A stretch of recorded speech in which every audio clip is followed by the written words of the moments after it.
Hello, good evening all. എല്ലാവർക്കും സുഖമെന്ന് വിശ്വസിക്കുന്നു. എൻ്റെ പേര് സുഹൈല്. ഞാൻ തൃശ്ശൂർ ജില്ലയിലെ പെരിഞ്ഞനം സ്വദേശത്താണ് വരുന്നത്. ട്രെയിനേഴ്സ് ട്രെയിനിങ്ങിലെ 14ാമത്തെ ബാച്ച് സ്റ്റുഡന്റ് കൂടിയാണ് ഞാൻ. വിംബിൾ അക്കാദമിയുടെ കീഴിൽ നടത്തി വരുന്ന പ്രൊഫഷണൽ ട്രെയിനിങ് കോഴ്സിലെ നാം ഇപ്പോൾ ഉള്ളത്.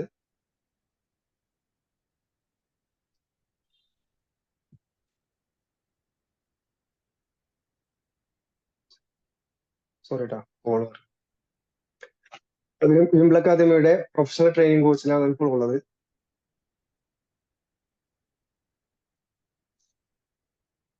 പ്രൊഫഷണൽ കോഴ്സ് പൂർത്തിയാക്കിയ ആളുകളാണ് ഇവിടെ നമുക്ക് ക്ലാസ് എടുക്കാൻ വന്നിരിക്കുന്നത്.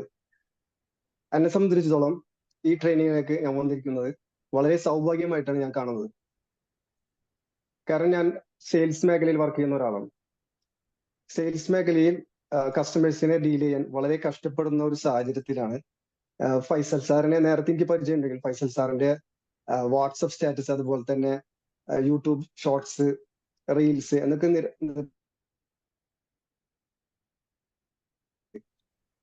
അങ്ങനെ ഫൈസൽ സാറുമായി ബന്ധപ്പെട്ട് ഈ കോഴ്സിലേക്ക് അങ്ങനെ എത്തിപ്പെട്ടതാണ്.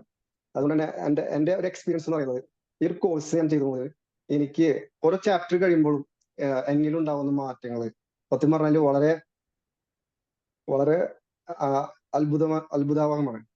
കാരണം എന്നെ സംബന്ധിച്ചോളം ദേഷ്യം വരുന്ന ഒരു സാഹചര്യം എങ്ങനെ ഹാൻഡിൽ ചെയ്യണം. അതായത് നമുക്ക് ഒരു ട്രെയിനർ എന്ന നിലയ്ക്ക് എല്ലാ ടോപ്പിക്കും ഫൈസൽ സാർ ഈ ഒരു കോഴ്സിലൂടെ കവർ ചെയ്യുന്നുണ്ട്. അപ്പോ ഓരോ ചാപ്റ്റർ കഴിയുമ്പോഴും നമുക്ക് ഓരോ മാറ്റങ്ങൾ എന്നിൽ സ്വയം ഞാൻ തിരിച്ചറിയാണ്. കാരണം ഒരു ട്രെയിനർ എന്ന് പറയുന്നത് സമൂഹത്തില് എങ്ങനെ മാറ്റം സ്വാധീനം ചെലുത്താൻ കഴിയും, അതൊരു ട്രെയിനർ എങ്ങനെ സാധ്യമാവുന്ന ഫൈസൽ സാറ് നമുക്ക് ഈ കോഴ്സിലൂടെ തുറന്ന് കാണിച്ചു തരാം. അതായത് നമുക്ക് ഒരാൾക്ക് ഒരു ദിവസത്തെ ചെലവ് കൊടുക്കുന്നതും അദ്ദേഹത്തിന് ഒരു ആയുസ് മുഴുവൻ ജീവിക്കാനുള്ള ഒരു വിദ്യ പഠിപ്പിച്ചു കൊടുക്കുന്നതും തമ്മിലുള്ള വ്യത്യാസം, അതാണ് ട്രെയിനർ തമ്മിലുള്ള വ്യത്യാസം. അപ്പൊ ഈ കോഴ്സിലൂടെ സത്യം പറഞ്ഞാല് ഞാൻ ഈ ട്രെയിനിങ് അറ്റൻഡ് ചെയ്തത് മുതൽ എനിക്ക് വളരെ നല്ല രീതിയിലുള്ള മാറ്റങ്ങൾ ഉണ്ടായിട്ടുണ്ട്.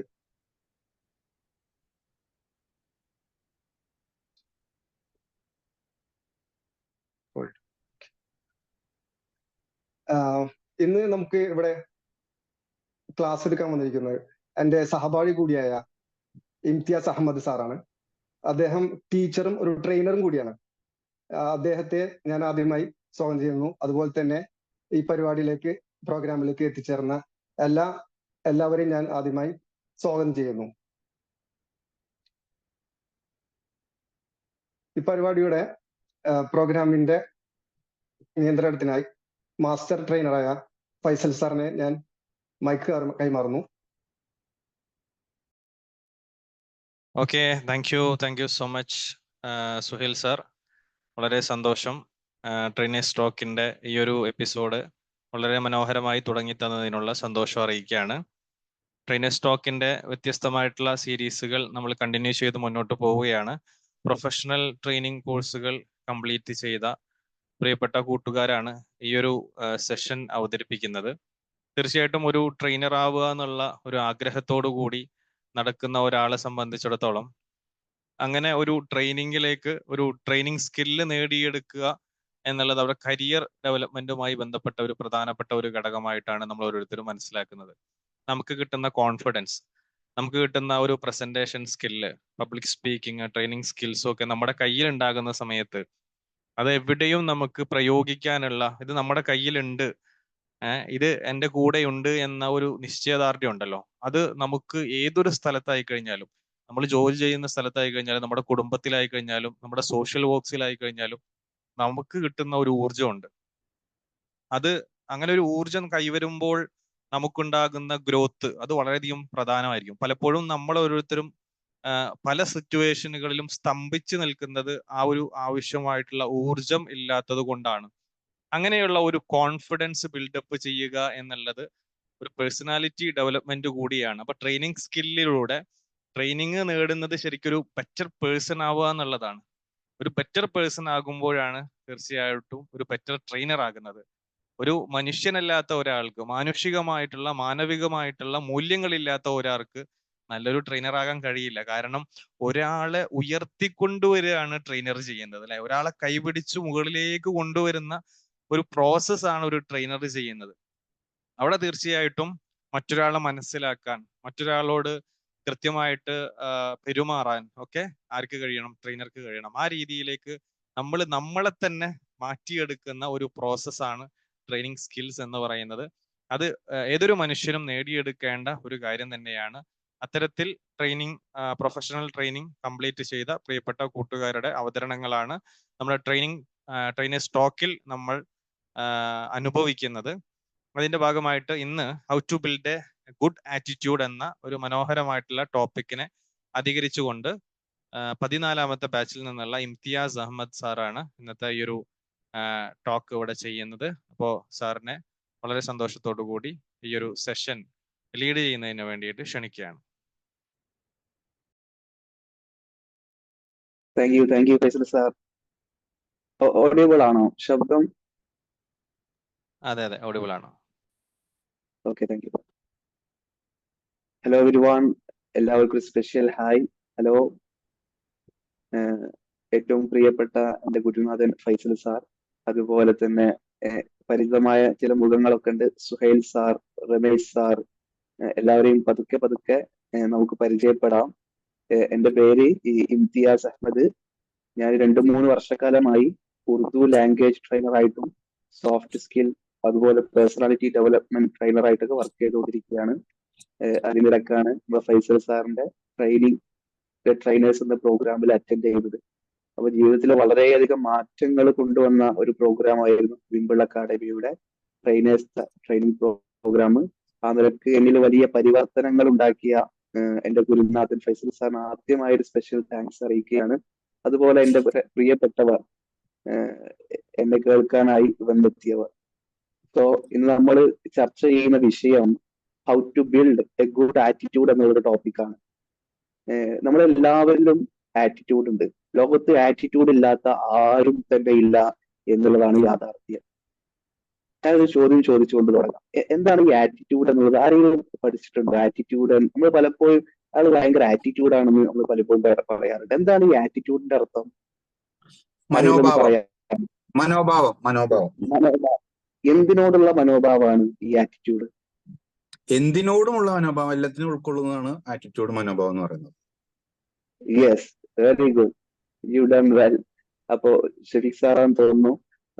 അപ്പോ എന്തിനോടും, അത് വ്യക്തികളോണ്ടാവാം, ഒരു കാര്യത്തോണ്ടാവാം, ഒരു സാഹചര്യത്തോണ്ടാവാം.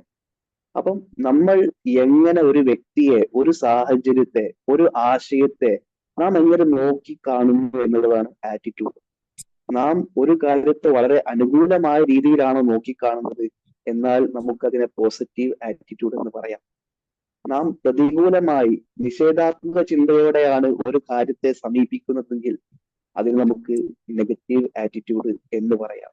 ഇന്ന് നിങ്ങളുമായി ഞാൻ ചർച്ച ചെയ്യാൻ ഉദ്ദേശിക്കുന്നത് എന്താണ് ആറ്റിറ്റ്യൂഡ്. ആറ്റിറ്റ്യൂഡ് ഉള്ള ആളുകളിലുള്ള പ്രധാനപ്പെട്ട ഗുണങ്ങൾ എന്തെല്ലാമാണ്, എങ്ങനെ നമുക്ക് നല്ല ഒരു പോസിറ്റീവ് ആയിട്ടുള്ള ആറ്റിറ്റ്യൂഡ് നമുക്ക് നിർമ്മിച്ചെടുക്കാം എന്നുള്ളതാണ്. അപ്പോൾ ഈ ഒരു ക്ലാസ് കഴിയുന്നതോടുകൂടെ നമുക്ക് നല്ല പോസിറ്റീവ് ആറ്റിറ്റ്യൂഡ് ഉള്ള ഒരാളായി നമുക്ക് മാറാം എന്ന് ദൈവത്തോട് പ്രാർത്ഥിച്ചുകൊണ്ട് തുടങ്ങിയാണ്. അപ്പം ആറ്റിറ്റ്യൂഡ് എന്താണ് എന്ന് നമ്മൾ പറഞ്ഞു കഴിഞ്ഞു. അപ്പോ ഒരു കുട്ടിയെ നമുക്ക് എടുക്കാം. ആ കുട്ടി മാത്സിന്റെ ക്ലാസ്സിൽ എല്ലാ ദിവസവും അറ്റൻഡ് ചെയ്യുന്നു, പ്രോബ്ലം സോൾവ് ചെയ്യുന്നു, സാറിനെ സാഗോദം വീക്ഷിക്കുന്നു. അപ്പൊ നമുക്ക് മനസ്സിലാക്കാം ആ കുട്ടിക്ക് മാത്സിനോട് ഒരു പോസിറ്റീവ് ആറ്റിറ്റ്യൂഡ് ആണ് ഉള്ളത് എന്ന് നമുക്ക് മനസ്സിലാക്കാം. വേറൊരു കുട്ടിയുടെ ഉദാഹരണം എടുക്കാം. ഒരു കുട്ടി ക്ലാസ് തീരെ ശ്രദ്ധിക്കുന്നില്ല, ക്ലാസ്സിൽ പരിപൂർണമായും ഉറങ്ങുകയാണ്, അല്ലെങ്കിൽ ക്ലാസ്സിൽ ശ്രദ്ധക്കുറവ്, അല്ലെങ്കിൽ ക്ലാസ് സ്കിപ്പ് ചെയ്യുന്നു. അപ്പൊ ആ കുട്ടിയുടെ ഇത്തരത്തിലുള്ള സമീപനത്തിൽ നിന്ന് നമുക്ക് എന്ത് മനസ്സിലാക്കാം? നമുക്ക് ആ കുട്ടി ആ ഒരു ഇംഗ്ലീഷ് സബ്ജക്റ്റിനോട് ആ കുട്ടി വെച്ച് സമീപം നെഗറ്റീവ് ആറ്റിറ്റ്യൂഡ് ആണ് എന്ന് നമുക്ക് മനസ്സിലാക്കിയെടുക്കാം. അപ്പോൾ ഒരാളുടെ ആറ്റിറ്റ്യൂഡ്, മനോഭാവം എങ്ങനെയാണ് രൂപീകരിക്കപ്പെടുന്നത് എന്നുള്ളത് നാം ചിന്തിക്കേണ്ടതുണ്ട്. നമ്മൾ ഇടപെടുന്ന നമ്മുടെ ജീവിത സാഹചര്യം നമ്മുടെ ആറ്റിറ്റ്യൂഡ് നിർമ്മിക്കുന്നുണ്ട്. അതുപോലെ നമ്മുടെ ജീവിത സാഹചര്യങ്ങള്, നമ്മള് ദൈനംദിനം നമ്മൾ ഇടപെടുന്ന മേഖലകള്, നമ്മുടെ മാതാപിതാക്കള്, ഇതൊക്കെ നമ്മുടെ ആറ്റിറ്റ്യൂഡിനെ നിർണ്ണയിക്കുന്ന ഘടകങ്ങൾ. നമ്മുടെ മനോഭാവത്തെ, പോസിറ്റീവ് ആവട്ടെ നെഗറ്റീവ് ആവട്ടെ. അപ്പൊ ഒരു കുട്ടിയുടെ നമ്മുടെയൊക്കെ ആദ്യത്തെ ആറ്റിറ്റ്യൂഡ് രൂപീകൃതമാവുന്നത് 8ാം വയസ്സിനോട് കൂടിയാണ്. അപ്പൊ ഒരു ബ്ലൂ പ്രിന്റ്, ഒരു കുട്ടിയുടെ ഒരു ആറ്റിറ്റ്യൂഡ് എന്നുള്ള ആ ഒരു സ്വഭാവം രൂപീകൃതമാവുന്നത് 8ാം വയസ്സിനോട് കൂടിയാണ്. ആ കുട്ടി എങ്ങനെ ജീവിതത്തെ നോക്കിക്കാണുന്നു, ആരെല്ലാം ബഹുമാനിക്കണം, എന്തൊക്കെയാണ് സമൂഹത്തിലെ ബാനേഴ്സ്, ചിട്ടങ്ങൾ, ആചാരങ്ങൾ, ഇങ്ങനെയുള്ള ഒരു ആറ്റിറ്റ്യൂഡ് കുട്ടി രൂപീകരിക്കുന്നത് 8ാം വയസ്സ് മുതലാണ്. ഓക്കെ, ഞാനൊരു കഥ പറയാം. നമുക്കറിയാം ബൾബ് കണ്ടുപിടിച്ച തോമസ് ആൽവ എഡിസൺ. അദ്ദേഹത്തിന്റെ ചെറുപ്പകാലം ചിലപ്പോൾ നിങ്ങൾ കേട്ടിട്ടുണ്ടാകാം. സ്കൂളിൽ നിന്ന് അദ്ദേഹത്തെ പുറത്താക്കിയ സമയം തോമസ് ആൽവ എഡിസന്റെ കയ്യിൽ ഒരു ലെറ്റർ കൂടി ടീച്ചർ കൊടുത്തയച്ചിരുന്നു. അങ്ങനെ ലെറ്റർ അമ്മക്ക് കൈമാറി കുട്ടി. ലെറ്റർ വായിച്ച അമ്മയോട് തോമസ് ആൽവ എഡിസൺ ചോദിച്ചു, കുട്ടിയായ എന്താണമ്മേ ലെറ്ററിലുള്ളത്? അമ്മ പറഞ്ഞു, മോനെ, നീ പഠിച്ച സ്കൂള് ബിലോ ആവറേജ് കുട്ടികൾക്ക് വേണ്ടിയുള്ള സ്കൂളാണ്. നിന്നെ ബ്രില്യന്റ് ആയിട്ടുള്ള, നല്ല ടാലന്റ് ആയിട്ടുള്ള കുട്ടികൾ പഠിക്കുന്ന സ്കൂളിലേക്ക് പറഞ്ഞേക്കാനാണ് ടീച്ചർ പറഞ്ഞിട്ടുള്ളത്. യഥാർത്ഥത്തിൽ ആ ലെറ്ററിൽ ഉണ്ടായിരുന്നത് നിങ്ങളുടെ മകൻ ബിലോ ആവറേജ് ആണ്. ഞങ്ങളുടെ സ്കൂളോ അത് ടാലന്റ് ആയിട്ടുള്ള കുട്ടികൾക്ക് വേണ്ടിയുള്ളതാണ്. അതുകൊണ്ട് അവനെ വേറെ എവിടെയെങ്കിലും പറഞ്ഞയക്കണം എന്നുള്ളതാണ്. ആ അമ്മ ആ കുട്ടിയോട് കാണിച്ച ഒരു സമീപനമുണ്ട്, ഒരു ആറ്റിറ്റ്യൂഡ് ഉണ്ട്. ആ ആറ്റിറ്റ്യൂഡാണ് ഇന്ന് നമുക്ക് ശാസ്ത്രീയ ലോകത്തേക്ക് വലിയ സംഭാവന നൽകിയ തോമസ് ആൽവ എഡിസൺ എന്ന വ്യക്തിയെ നമുക്ക് നൽകിയത്.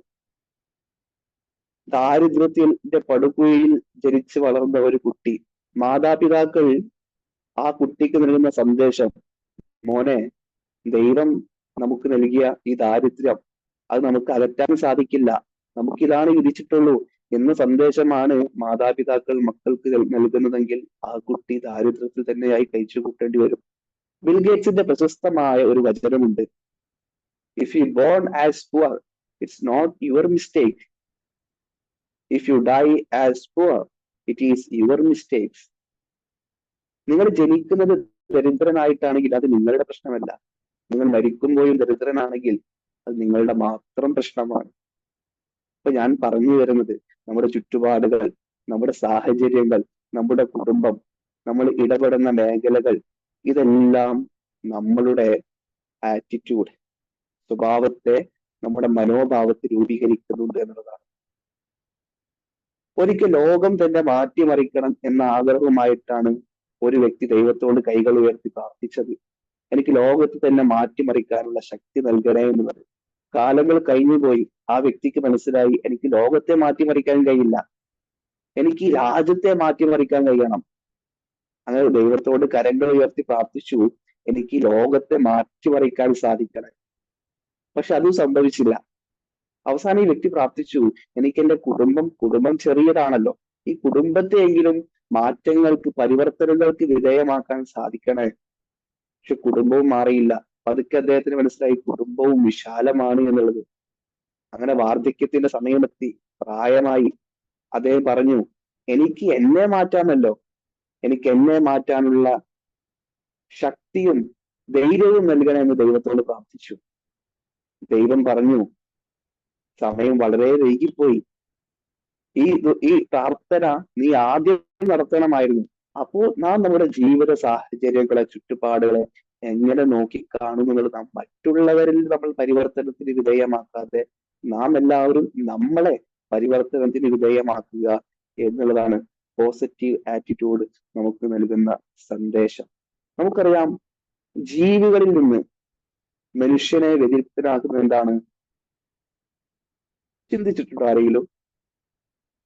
മനുഷ്യന് ചിന്തിക്കാനുള്ള വിവേകമുണ്ട്, ബുദ്ധിയുണ്ട്, അതുപോലെ ചിന്തിച്ച് തീരുമാനമെടുക്കുവാനുള്ള ശേഷിയും മനുഷ്യനുണ്ട്. ഞാൻ പറഞ്ഞു വരുന്നത് പോസിറ്റീവ് ആറ്റിറ്റ്യൂഡുള്ള വ്യക്തികൾ. എന്താണ് പോസിറ്റീവ് ആറ്റിറ്റ്യൂഡ് എന്നുള്ളത്? അത് ഒരാളിന് ഇൻബിൽഡ് ആയിട്ട് ജനിക്കുമ്പോഴേ ഉണ്ടാവുന്നതാണോ? അല്ല. ലോകത്ത് സക്സസ്ഫുൾ ആയിട്ടുള്ള ഏത് വ്യക്തികളെയും നിങ്ങൾ എടുത്തു നോക്കൂ, അവരൊക്കെ ജീവിതത്തിന്റെ ഓരോ ഘട്ടത്തിലോടും പോസിറ്റീവ് ആറ്റിറ്റ്യൂഡ് വെച്ച് പുലർത്തിയ ആളായിരുന്നു. ധാരാളം നിർവചനങ്ങൾ കാണാം നമുക്ക് പോസിറ്റീവ് ആറ്റിറ്റ്യൂഡിൽ. Looking for good in all circumstance, എല്ലാ ഘട്ടങ്ങളിലും എല്ലാ അവസ്ഥയിലും നമ്മൾ ലുക്കിംഗ് ഫോർ ഗുഡ്, അതിലുള്ള നന്മയെ തേടുക, നന്മയെ അന്വേഷിക്കുക എന്നുള്ളതാണ് പോസിറ്റീവ് ആറ്റിറ്റ്യൂഡ്, അനുകൂലമായ മനോഭാവം എന്ന് പറയുന്നത്. അപ്പൊ ഇത്തരത്തിലുള്ള ഗുണങ്ങളുള്ള ആളുകളിലുള്ള ധാരാളം ഗുണവിശേഷണങ്ങളുണ്ട്. അവർക്ക് അവരിൽ ഒരു ആത്മവിശ്വാസം ഉണ്ടായിരിക്കും, കോൺഫിഡൻസ്. നമ്മൾ പലപ്പോഴും പറയാറുണ്ട്, അതെന്നെ കൊണ്ട് സാധിക്കില്ല, അതെനിക്ക് പറഞ്ഞതല്ല, അതെന്നെ കൊണ്ട് എങ്ങനെ കഴിയും. This is not a positive attitude.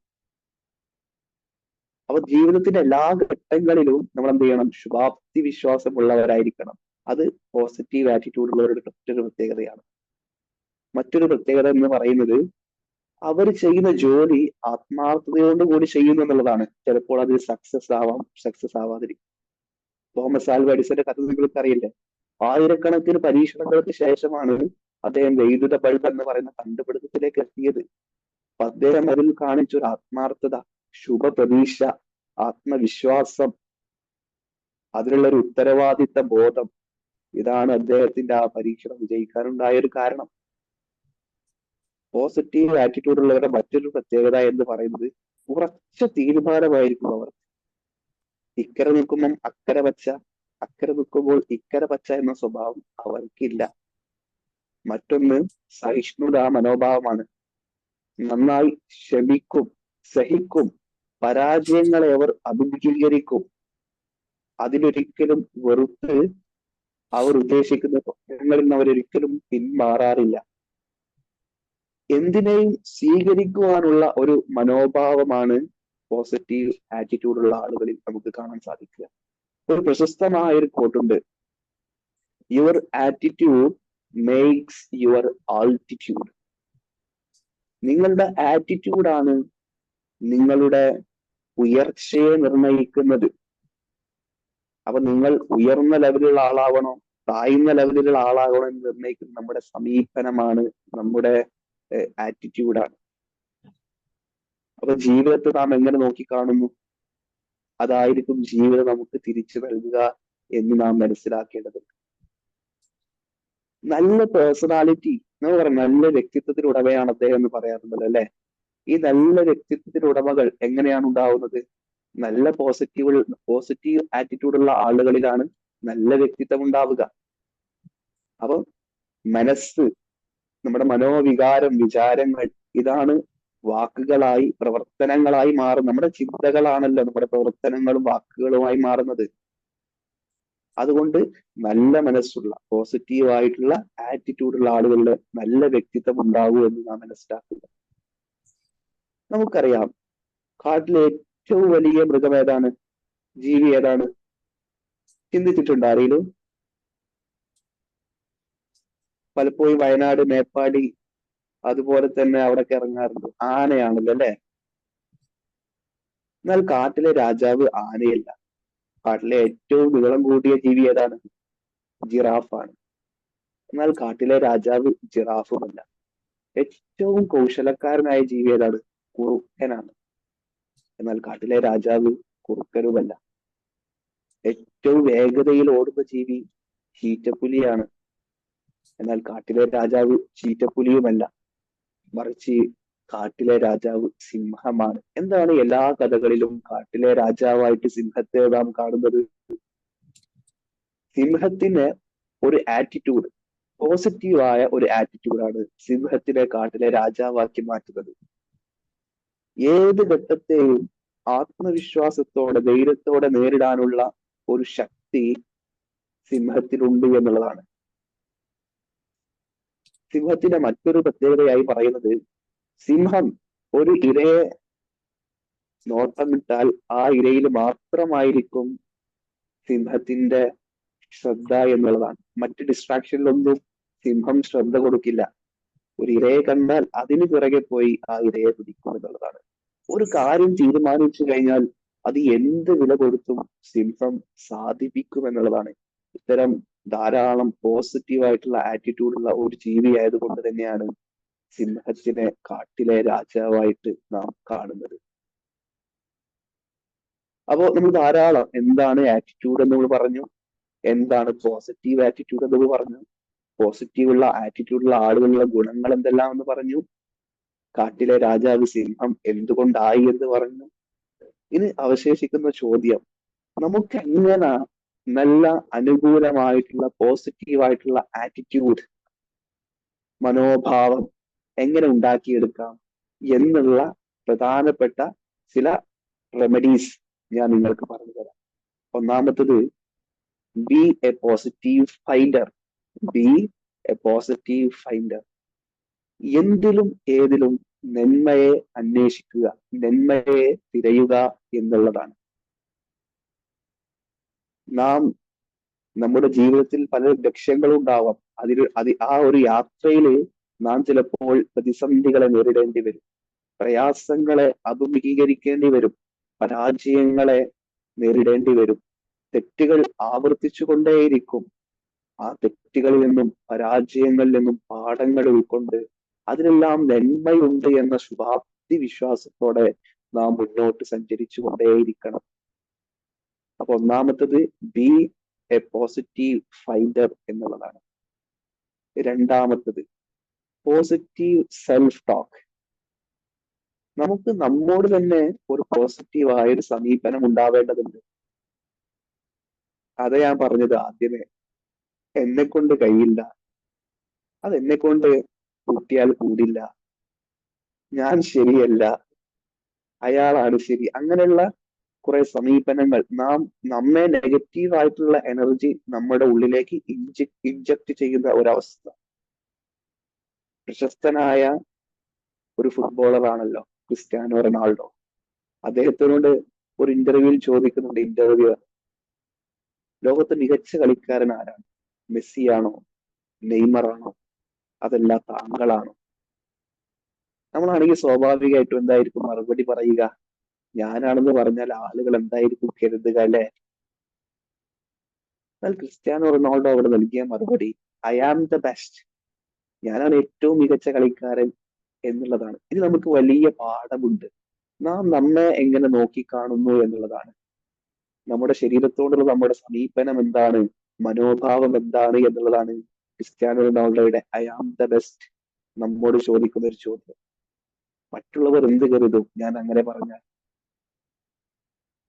ലോകത്തെ മികച്ച ടീച്ചർ ആരാണെന്ന് ചോദിച്ചാൽ ഞാനാണ് എന്ന് നമുക്ക് പറയാൻ കഴിയണം. ലോകത്തെ മികച്ച ട്രെയിനർ ആരാണെന്ന് ചോദിച്ചാൽ ഞാനാണ്, ഐ ആം ദ ബെസ്റ്റ്, എന്റെ ഫീൽഡിൽ ഞാനാണ് ബെസ്റ്റ് എന്ന് നമുക്ക് പറയാൻ കഴിയേണ്ടതുണ്ട്. ഓക്കെ. മൂന്നാമത്തത്, step out of our comfort zone. Step out of our comfort zone. നമുക്ക് എല്ലാവർക്കും ഒരു ജോലി ഉണ്ടാവും, അല്ലെ? ചിലപ്പോൾ നല്ല സാലറി ഉള്ള ജോലിയായിരിക്കാം, വളരെ സന്തോഷത്തോടു കൂടെയുള്ള ജോലിയായിരിക്കാം, കാലങ്ങളായി നമ്മൾ ചെയ്തുകൊണ്ടിരിക്കുന്ന ജോലിയായിരിക്കാം. നമ്മൾ പലപ്പോഴും ചിന്തിക്കേണ്ടത്, നമ്മളൊരു കംഫർട്ട് സോണിൽ ഇരിക്കുന്ന സമയത്ത് നമ്മളിൽ മാറ്റങ്ങൾ ഉണ്ടാകുന്നുണ്ടോ, ഇംപ്രൂവ്മെന്റ്, മികവ് ഉണ്ടാവുന്നുണ്ടോ, അപ്ഡേഷൻ ഉണ്ടാവുന്നുണ്ടോ എന്നൊരു ചോദ്യം നാം നടത്തേണ്ടതുണ്ട്. ഞാനൊരു കഥ പറയാം. പെരുന്തിനൊരു സ്വഭാവമുണ്ട്. കോരിച്ചൊരിയുന്ന മയത്ത് മറ്റ് പക്ഷികളെല്ലാം തങ്ങളുടെ കൂടുകൾ അന്വേഷിച്ച് അങ്ങോട്ട് പോകുന്ന സമയം പെരുന്തെന്താ ചെയ്യാന്നറിയോ? മേഘങ്ങൾക്ക് മുകളിലും പറക്കാൻ ശ്രമിക്കുകയാണ് പെരുന്ത് ചെയ്യുന്നത്. മേഘങ്ങൾക്കപ്പുറം കംഫർട്ട് സോൺ ആയിട്ടുള്ള തന്റെ ഭവനത്തിലേക്ക് പോവാതെ മേഘത്തിനും അത്യുന്നതങ്ങളിലേക്ക് പറന്ന് ആ മഴയിൽ നിന്നും എന്തെയാണ് പെരുന്ത് രക്ഷ പ്രാപിക്കുന്ന ഒരു കഥ പലപ്പോഴും വായിച്ചിട്ടുണ്ട്. അപ്പോ മറ്റുള്ള പക്ഷികൾ തങ്ങളുടെ കംഫർട്ട് സോണിലേക്ക് പോകുന്നതിന് പകരം പെരുന്ത് എന്താ ചെയ്യുന്നത്? ആ കംഫർട്ട് സോണിനെയും മറികടന്ന് ഉന്നതങ്ങളിലേക്ക് പറന്നു പോകുന്ന പെരുന്തിനെ നമുക്ക് മാതൃകയാക്കാം. പ്രശസ്തനായ ഒരു ബ്രിട്ടീഷ് എഴുത്തുകാരന്റെ ഒരു കഥയുണ്ട്. കടൽ കാക്കകളുടെ കഥ. വളരെ കുഞ്ഞായ ഒരു കടൽ കാക്കയോണ്ട് തള്ളക്കടൽ കാക്ക പറഞ്ഞു, നീ പഠിക്കുകയാണെങ്കിൽ ഭക്ഷണത്തെ കുറിച്ച് പഠിക്കണം. അപ്പൊ നമുക്കറിയാം പക്ഷികളുടെ ഒരു സ്വഭാവം എന്താണ്? ഭക്ഷണം കഴിക്കുക, രാവിലെ ആവുമ്പോൾ ഭക്ഷണം തേടി ഇറങ്ങുക, വൈകുന്നേരമാകുമ്പോൾ തിരിച്ചു കൂട്ടിലേക്ക് വരിക. അതാണല്ലോ അവരുടെ ഒരു ജീവിതക്രമം എന്ന് പറയുന്നത്. അപ്പൊ അമ്മ പറഞ്ഞു തന്റെ മകനായ കൊച്ചു കടൽക്കാക്കയോണ്ട്, നീ ഭക്ഷണത്തിനെ കുറിച്ച് പഠിക്കുക, എങ്ങനെ ലഭിക്കുന്നു, എന്ത് ലഭിക്കുന്നു, എവിടെ നിന്ന് ലഭിക്കുന്നു എന്നിങ്ങനെ നീ പഠിക്കുക. അങ്ങനെ മനസ്സില്ലാ മനസ്സോടെ ഈ കൊച്ചു കടൽക്കാക്ക എന്ത് ചെയ്തു? കടൽ തീരത്തേക്ക് പുറപ്പെട്ടു. അവിടെ പോയ സമയത്ത് ധാരാളം കടൽക്കാക്കകളുണ്ട്. പരസ്പരം കലഹിക്കുകയാണ്, മത്സ്യത്തിനായിട്ട് കലഹിക്കുകയാണ്, ഭക്ഷണത്തിനായിട്ട് കലഹിക്കുകയാണ്. അപ്പൊ ആദ്യമായിട്ടാണ് കടൽക്കാക്ക ഈ രംഗം കാണുന്നത്. അപ്പൊ കടൽക്കാക്ക തന്റെ മനസ്സിനോട് ചോദിക്കുകയാണ്, എന്തിനാണ് ഇവർ കേവലം ഒരു മത്സ്യത്തിന് വേണ്ടി അടിപിടി കൂടുന്നത്? കലഹിക്കുന്നത് എന്തിനാണ്? അങ്ങനെ അവസാനം ഈ കൊച്ചു കടൽക്കാക്കും ഒരു മത്സ്യം ലഭിക്കുകയാണ്. കടൽക്കാക്ക എന്ത് ചെയ്തെന്നോ, ആ ചെറിയ മത്സ്യം തന്റെ സഹപാഠിയായ മറ്റൊരു കടൽക്കാക്കും കൊടുത്തു. ഇത് സാധാരണ കടൽക്കാക്കകൾക്കിടയിൽ ഇങ്ങനെ ഉണ്ടാവാറില്ല. ആ മത്സ്യം തന്റെ സഹപാഠിയായ കടൽക്കാക്ക കൊടുത്ത് ഈ ചെറിയ കടൽക്കാക്ക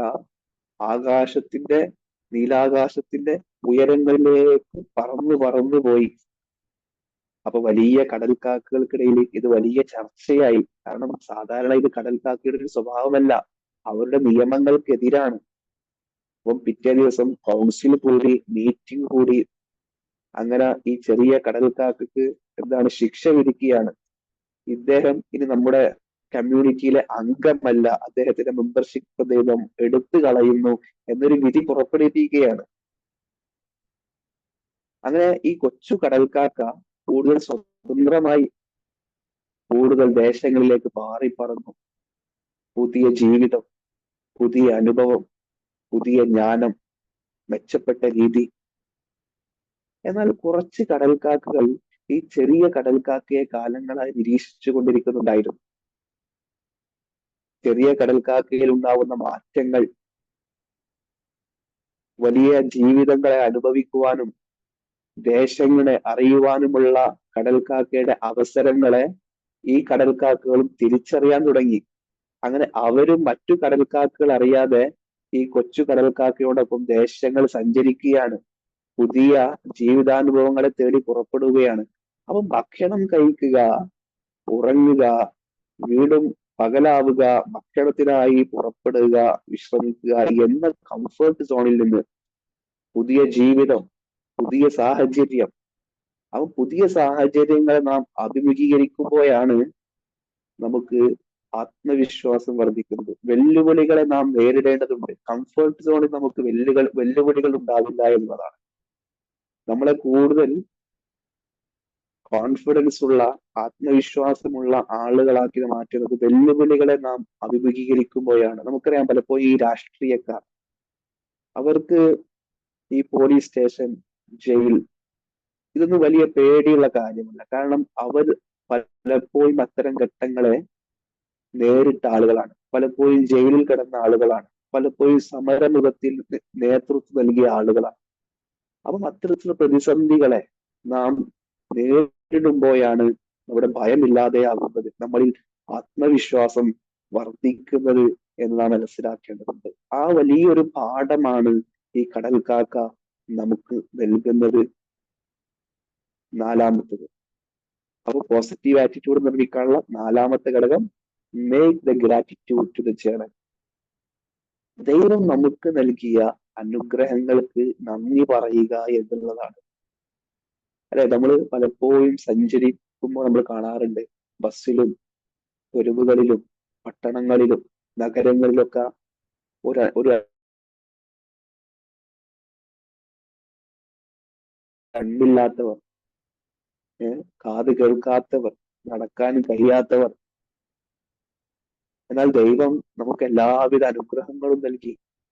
അപ്പം പോസിറ്റീവ് ആയിട്ടുള്ള ആറ്റിറ്റ്യൂഡ് ഉണ്ടാക്കിയെടുക്കുക, നമുക്ക് നൽകിയ അനുഗ്രഹങ്ങൾക്ക് നാം നന്ദി പറയുക, താങ്ക്ഫുൾ ആവുക എന്നുള്ളതാണ്.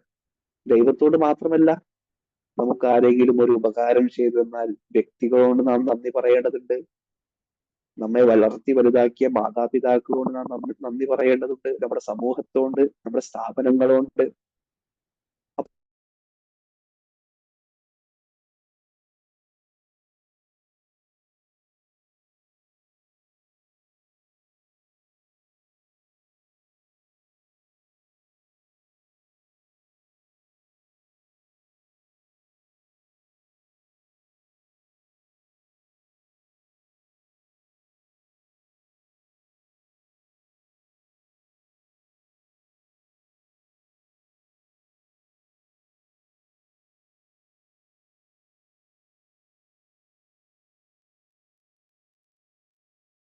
സാറേ ഓക്കെ ആണോ? ഓക്കെയാണ്. ഓക്കെ. അപ്പൊ ഞാൻ പറഞ്ഞു വരുന്നത്, ദൈവത്തോട് നാം നന്ദി പറയേണ്ടതുണ്ട്. നമ്മെ വളർത്തി വലുതാക്കിയ നമ്മുടെ മാതാപിതാക്കളോട് നന്ദി പറയുക. അപ്പൊ ഇതൊന്നും പ്രതിഷേധ മനോഭാവമുള്ള നെഗറ്റീവ് ആറ്റിറ്റ്യൂഡുള്ള ആളുകളിൽ ഇത്തരം സ്വഭാവങ്ങൾ ഒന്നും ഉണ്ടാവില്ല. ആ ഒരു സോണിൽ നിന്ന് നാം മറികടക്കാനുള്ള വഴികളാണ് നന്ദിയുള്ളവരാവുക എന്നുള്ളത്. Okay. The secret of happiness is to count your blessing. സന്തോഷത്തിന്റെ സീക്രട്ട് കിടക്കുന്നത് എവിടെയാണ്? Is to count your blessing. നമുക്ക് ലഭിച്ച അനുഗ്രഹങ്ങളെ നാം എണ്ണുമ്പോഴാണ്. സൈക്കോളജിയിൽ പലപ്പോഴും ഇത്തരത്തിലുള്ള പല റെമഡീസും പറയുന്നത് കാണാം. നമുക്ക് ലഭിച്ച അനുഗ്രഹങ്ങളെ നാം രാത്രിയിൽ കിടക്കുന്ന മുമ്പ് എന്ത് ചെയ്യാം? ഒന്ന് സ്മരിക്കുക. നമ്മളെപ്പോഴും നിരാശയിലായിരിക്കാം.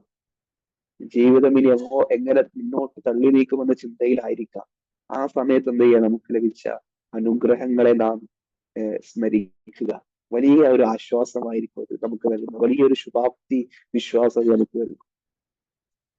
അതേസമയം while others are adding their troubles. അപ്പൊ ജീവിതത്തിലെ സന്തോഷം എവിടെയാണ്? നമ്മുടെ അനുഗ്രഹങ്ങളെ സ്മരിക്കുന്നത്. അതേസമയം മറ്റുള്ള ആളുകൾ എന്താ ചെയ്യുക? അവരവരുടെ പരാധീനതകളും പ്രയാസങ്ങളും ബുദ്ധിമുട്ടുകളും എല്ലാം ഇങ്ങനെ പറഞ്ഞുകൊണ്ടേയിരിക്കും. അതുകൊണ്ട് ആ പ്രയാസം നീങ്ങി കിട്ടുമോ? ഒരിക്കലുമില്ല. നമ്മുടെ പ്രയാസങ്ങള്, ബുദ്ധിമുട്ടുകള്, പ്രതിസന്ധികൾ ഇങ്ങനെ നിരന്തരം പറയുന്നത് കൊണ്ട് ആ പ്രയാസം ഒരിക്കലും നീങ്ങുകയില്ല. If there is a will, there is a way. ആ പ്രതിസന്ധികൾ എങ്ങനെ പരിഹരിക്കാം, മറികടക്കാം എന്ന ആഗ്രഹം നമുക്കുണ്ടോ? എന്നാൽ അതിനുള്ള വഴികളും നമുക്ക് മുമ്പിൽ തെളിഞ്ഞു കിട്ടും എന്നുള്ളതാണ്. ഒരു രാജാവിന്റെ കഥ പറയാം. പൊന്നും സ്വർണവും അമ്പരചുംബികളായ വലിയ കൊട്ടാരവുമുള്ള ഒരു രാജാവ്. സേവകരായി കുറെ സൈനാധിപരുണ്ട്, സേവകന്മാരുണ്ട്.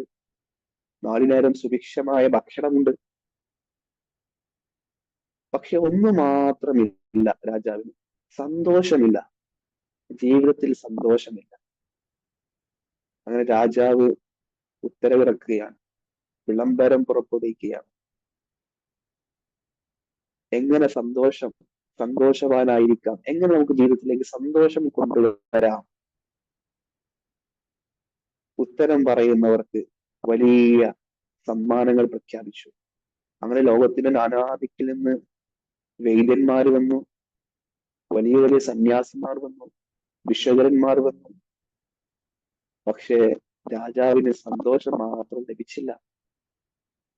അങ്ങനെ ദൂരെ തപസ്സിരുന്ന സന്യാസി രാജാവിന് സന്തോഷമില്ല എന്ന ഈ വാർത്ത കേട്ടപ്പോൾ രാജാവിനെ തേടി കൊട്ടാരത്തിലേക്ക് പുറപ്പെടുകയാണ്. ആ രാജാവിനെ തല മുതൽ കാൽപാദ വരെ ഒന്ന് നിരീക്ഷിച്ചു. എന്നിട്ട് പറഞ്ഞു, നമ്മുടെ ഈ രാജ്യത്ത് ഏറ്റവും സന്തോഷവാനായിരിക്കുന്ന ആളുടെ വസ്ത്രം ഒരു രാത്രി ധരിച്ച് കിടന്നുറങ്ങിയാൽ രാജാവെ നിങ്ങൾക്കും സന്തോഷം ലഭിക്കുന്നതാണ്. ആ രാജ്യത്തുള്ള എല്ലാ ആളുകളും, സൈനാധിപന്മാർ, സേവകന്മാർ എല്ലാവരും ആ രാജ്യത്ത് ഏറ്റവും സന്തോഷമുള്ള ആളെ തേടി പുറപ്പെടുകയാണ്. ഗ്രാമത്തിന്റെ മുക്കിലും മൂലയിലും സന്തോഷമുള്ള ആളുകളെ തേടി സൈനാധിപന്മാർ പുറപ്പെട്ടു. ആ രാജ്യമാണെങ്കിൽ വളരെ ഐശ്വര്യമുള്ള സമ്പൽ സമൃദ്ധിയുള്ള നാടായിരുന്നു. സമ്പന്നരായ ആളുകൾ താമസിക്കുന്ന ഒരു രാജ്യമായിരുന്നു. എന്നിരുന്നാലും അവർക്കൊക്കെ അവരുടേതായ പ്രയാസങ്ങളും പ്രതിസന്ധികളും ഉണ്ടായിരുന്നു എന്നുള്ളതാണ് ഈ ഒരു അന്വേഷണത്തിൽ നിന്ന് അവർക്ക് മനസ്സിലായത്. സന്തോഷമുള്ള ഒരാളും രാജ്യത്തില്ല. അങ്ങനെ കൊട്ടാരത്തിലേക്ക് മടങ്ങി വരവേ വഴിയരികിൽ ഒരു ഭിക്ഷക്കാരനുണ്ട്, ഒരു യാചകനുണ്ട്. വളരെ പുഞ്ചിരിയോടെ, മന്ദസ്മിതത്തോടെ പുഞ്ചിരിച്ചുകൊണ്ട് ഒരു യാചകൻ അദ്ദേഹത്തിന്റെ അടുക്കലേക്ക് പോയി. അദ്ദേഹത്തിന്റെ ജീവിതത്തിൽ യാതൊരു പ്രയാസവുമില്ല, സന്തോഷം മാത്രമേ ഉള്ളൂ. സൈന്യാധിപന്മാർ ചോദിച്ചു, നിങ്ങളുടെ അടുക്കൽ വസ്ത്രമുണ്ടെങ്കിൽ രാജാവിന് കൊടുക്കാമായിരുന്നു. രാജാവിന് സന്തോഷം തീരെയില്ല. യാചകൻ പറഞ്ഞു, ഞാൻ ഈ ധരിച്ചിരിക്കുന്ന വസ്ത്രമല്ലാതെ എന്റെ അടുക്കൽ വേറൊരു വസ്ത്രവുമില്ല. സംഭവം രാജാവിനെ അറിയിച്ചു സൈനാധിപന്മാർ. രാജാവിന് മനസ്സിലായി, നമുക്ക് ലഭിച്ച അനുഗ്രഹങ്ങളെ നാം വിസ്മരിക്കുമ്പോഴാണ് നമ്മുടെ ജീവിതത്തിന്റെ സന്തോഷം നമുക്കില്ലാതെയാകും. ലഭിച്ച അനുഗ്രഹങ്ങളെ നാം സ്മരിക്കുക എന്നുള്ളതാണ്. മറ്റുള്ളവർക്ക് എന്ത് ലഭിച്ചു, അയൽവാസികൾക്ക് എന്ത് ലഭിച്ചു, അവനെന്ത് ഇവനെന്ത് എന്നുള്ള ചിന്താഗതി മാറ്റി കമ്പാരിസൺ ഒഴിവാക്കിയിട്ട് എനിക്കെന്തെല്ലാം അനുഗ്രഹങ്ങൾ ലഭിച്ചു എന്ന് നാം ചിന്തിക്കുക. ലോകത്ത് പെർഫെക്റ്റ് ആയിട്ട് ഒരാളും തന്നെ ഇല്ല. എല്ലാവർക്കും അവരുടേതായ പ്രയാസങ്ങൾ. ഇതൊരു യൂണിവേഴ്സൽ ഫിനോമിനയാണ്. ഇവിടെയുള്ള എനിക്ക്, നിങ്ങൾക്ക്, എല്ലാവർക്കും അവരുടേതായ ജീവിത പ്രയാസങ്ങളുണ്ട്, പ്രതിസന്ധികളുണ്ട്, പ്രശ്നങ്ങളുണ്ട്. അത് സാമ്പത്തികമുള്ളവരാവട്ടെ ഇല്ലാത്തവരാവട്ടെ. ഓക്കെ, അപ്പം make the gratitude to the journal. നാം നമുക്ക് ലഭിച്ച അനുഗ്രഹങ്ങൾക്ക് നന്ദിയുള്ളവരാവുക എന്നുള്ളതാണ് 4ാമത്തെ പോയിന്റ്. 5ാമത്തത്, ബി പോസിറ്റീവ് വിത്ത് പീപ്പിൾ. ഒരു പ്രശസ്തനായ ഒരു എഴുത്തുകാരുണ്ട്, അദ്ദേഹം പറയുന്നുണ്ട്, ഈ വിദേശ നാടുകളിലെ, നമ്മുടെ നാടുകളിൽ ഇപ്പൊ കണ്ടുവരുന്നുണ്ട് ഈ പ്രഭാത നടത്തം, മോർണിംഗ് വാക്ക്. ചിലപ്പോൾ നമ്മുടെ കൂട്ടുകാരൊക്കെ കൂടെ ഉണ്ടായിരിക്കാം നടക്കാൻ. അപ്പൊ അദ്ദേഹം പറയുന്നത്, മോർണിംഗ് വാക്കില് നമ്മുടെ കൂടെ നടക്കുന്ന സഹപാഠികളുടെ നടത്തത്തിന്റെ വേഗത നമ്മുടെ നടത്തത്തിന്റെ വേഗതയെ സ്വാധീനിക്കുന്നുണ്ട് എന്നുള്ളതാണ്. അപ്പൊ അയാൾ പതുക്കെയാണ് നടക്കുന്നതെങ്കിൽ നമ്മൾ സ്വാഭാവികമായും സ്പീഡിൽ നടക്കുന്ന ആളാണെങ്കിൽ അയാൾ പതുക്കെയാണ് നടക്കുന്നതെങ്കിൽ നമ്മൾ പതുക്കെ നടക്കും. അയാൾ സ്പീഡിലാണ് നടക്കുന്നത്, നമ്മൾ സ്പീഡിൽ നടക്കും. അപ്പൊ അദ്ദേഹത്തിന്റെ നടത്തം നമ്മുടെ വേഗതയും സ്വാധീനിക്കുന്നുണ്ട് എന്നാണ് അദ്ദേഹം പറയുന്നത്. ഞാൻ പറഞ്ഞു വരുന്നത്, നമ്മുടെ ഫ്രണ്ട്ഷിപ്പ്, നമ്മുടെ സൗഹൃദ വലയങ്ങളൊക്കെ പോസിറ്റീവ് ആയിട്ടുള്ള ആറ്റിറ്റ്യൂഡ്, പോസിറ്റീവ് എനർജി നൽകുന്ന ചുറ്റുപാടുള്ള ആളുകളായിട്ട് കൂട്ടുകൂടുക എന്നത് പ്രധാന ഘടകമാണ്. അല്ലെ, ചെന്നാതി നന്നായാൽ കണ്ണാടി വേണ്ട എന്നുള്ളതാണ്. ചന്ദനം ചാരിയാൽ ചന്ദനം മണക്കും, ചാണകം ചാരിയാൽ ചാണകം മണക്കും. ഇതൊക്കെ പഴമക്കാര് പറയാറുള്ള ചൊല്ലുകളാണല്ലോ. അപ്പൊ നാം ആരുമായി കൂട്ടുകൂടുന്നു എന്നത് പ്രധാനപ്പെട്ട ഒരു കാര്യമാണ്. എന്റെ സൗഹൃദ വലയങ്ങൾ എപ്പോഴും എനിക്ക് ശുഭാപ്തി വിശ്വാസവും ആത്മവിശ്വാസവും ധൈര്യവും എന്റെ പ്രയാസങ്ങൾക്ക് പരിഹാരങ്ങൾ നൽകുന്നവരാണോ? എന്നാൽ അവർ പോസിറ്റീവ് ആയിട്ടുള്ള ആളുകളാണ്. എന്നെ നിരന്തരമായി പരിഹസിക്കുന്ന, എന്റെ പ്രയാസങ്ങളെ കൂടുതൽ സങ്കീർണമാക്കുന്ന, എനിക്ക് യാതൊരുവിധ സപ്പോർട്ട് നൽകാത്ത ആളുകളാണ് നമ്മുടെ ചുറ്റുപാടിലുള്ളത്. അവർ നെഗറ്റീവ് പീപ്പിൾ ആണ്. അവർ നമുക്ക് നെഗറ്റീവായിട്ടുള്ള എനർജിയാണ് നമ്മളിലേക്ക് ബൂസ്റ്റ് ചെയ്യുക. അത്തരത്തിലുള്ള ആളുകളിൽ നാം അകലം പാലിക്കേണ്ടതുണ്ട് എന്നുള്ളതാണ്. നല്ല ആളുകളുമായിരുന്നു കൂട്ടുകൂടുക. അത്തരം സാഹചര്യത്തിലേക്ക് നാം എത്തിപ്പെട്ടാൽ പെട്ടെന്ന് അവിടെ എസ്കേപ്പ് ആവാൻ ശ്രമിക്കുക എന്നുള്ളതാണ്. നെഗറ്റീവ് എനർജി ഉള്ള ആളുകളുമായി കൂട്ടുകൂടാതിരിക്കുക. പെട്ടെന്ന് അവിടെ എന്ത് ചെയ്യുക, എസ്കേപ്പ് ആവുക എന്നത്, ബൈ ബൈ ഗുഡ് ബൈ എന്നൊക്കെ പറഞ്ഞിട്ട് ചെയ്യുക. പെട്ടെന്ന് നമ്മൾ എന്ത് ചെയ്യുക, അവിടുന്ന് എസ്കേപ്പ് ആവുക എന്നുള്ളതാണ്. Okay, be with positive people. Positive ചിന്താഗതിക്കുള്ള ആളുകളോടൊപ്പായിരിക്കുക എന്നുള്ളതാണ് പോസിറ്റീവ് ആറ്റിറ്റ്യൂഡ് ഉണ്ടാക്കിയെടുക്കാനുള്ള 5ാമത്തെ ഘടകം. 6ാമത്തെ ഘടകം എന്ന് പറയുന്നത് ചൂസ് എ പോസിറ്റീവ് മീഡിയ എന്നുള്ളതാണ്. പ്രത്യേകിച്ച് ഈ 21st സെഞ്ചുറിയില് നമ്മൾ നിരന്തരമായി വ്യത്യസ്ത തരത്തിലുള്ള സോഷ്യൽ മീഡിയ പ്ലാറ്റ്ഫോമുകളൊക്കെ ഉണ്ട്. ഇൻസ്റ്റഗ്രാംസ്, ഫേസ്ബുക്ക്, വാട്സാപ്പ്. ഒരിക്കല് മഹാരാഷ്ട്രയിലെ ഔറംഗാബാദ് എന്ന് പറയുന്ന ഒരു പ്രദേശത്ത് പോയ സമയത്ത് എല്ലോറ കേവ്സ് എന്ന് പറയുന്ന വലിയ അത്ഭുതമുള്ള ഒരു ക്ഷേത്രമുണ്ട്. അവിടെ പോയ സമയത്ത് നെതർലാൻഡിലുള്ള ഒരാളെ കാണാൻ സാധിച്ചു. അപ്പൊ അദ്ദേഹം വലിയ സോഫ്റ്റ്വെയർ എഞ്ചിനീയർ ആണ്. അദ്ദേഹത്തിന്റെ കയ്യിൽ വലിയ SLR ഉണ്ട്. അപ്പൊ അദ്ദേഹം അവിടുത്തെ ഓരോ കൊത്തുപണികൾ ഇങ്ങനെ ഇങ്ങനെ ഫോട്ടോ എടുത്തുകൊണ്ടിരിക്കുകയാണ്. അദ്ദേഹത്തെ പരിചയപ്പെട്ടു.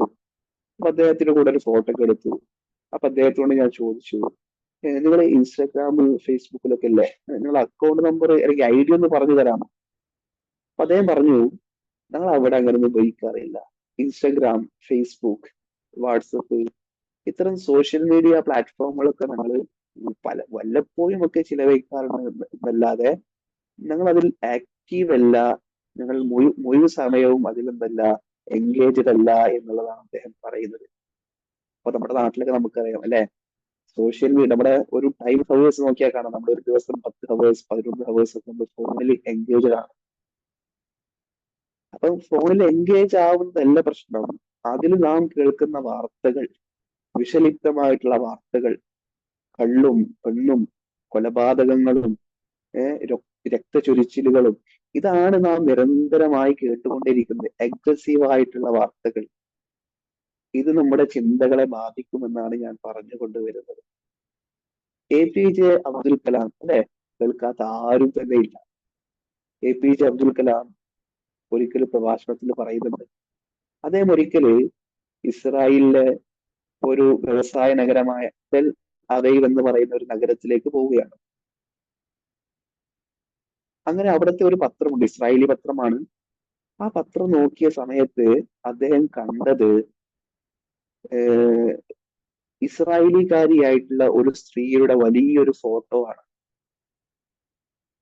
അപ്പൊ ആ സ്ത്രീ ചെയ്തത് എന്താണെന്ന് വെച്ചാല്, ഇസ്രായേലിലെ തരിശായിട്ടുള്ള ഒരു വിളവും ഒരു വിത്ത് നട്ടാൽ ഒന്നും മുളക്കാത്ത തരിശായിട്ടുള്ള ഭൂമികളെ ഫലഭൂഷ്ടമായ ഭൂമികളാക്കി ആ സ്ത്രീ മാറ്റി. അപ്പോ ആ സ്ത്രീയുടെ വിജയ കഥയാണ് ആ പത്രത്തിന്റെ ഫ്രണ്ട് പേജിലുള്ളത്. എന്നിട്ട് കലാം പറയുന്നുണ്ട്, കഴിഞ്ഞ ആഴ്ചകളിലെല്ലാം, ഇപ്പയല്ല കേട്ടോ, കാലത്ത് കഴിഞ്ഞ ആഴ്ചകളിലെല്ലാം ഇസ്രായേൽ, ഹമാസ് ഇവർക്കിടയിൽ രക്തചൊരിച്ചിലുകൾ, വലിയ ആക്രമണങ്ങളൊക്കെ നടന്നിട്ട് കുറെ ആളുകൾ കൊല്ലപ്പെട്ടിട്ടുണ്ട്.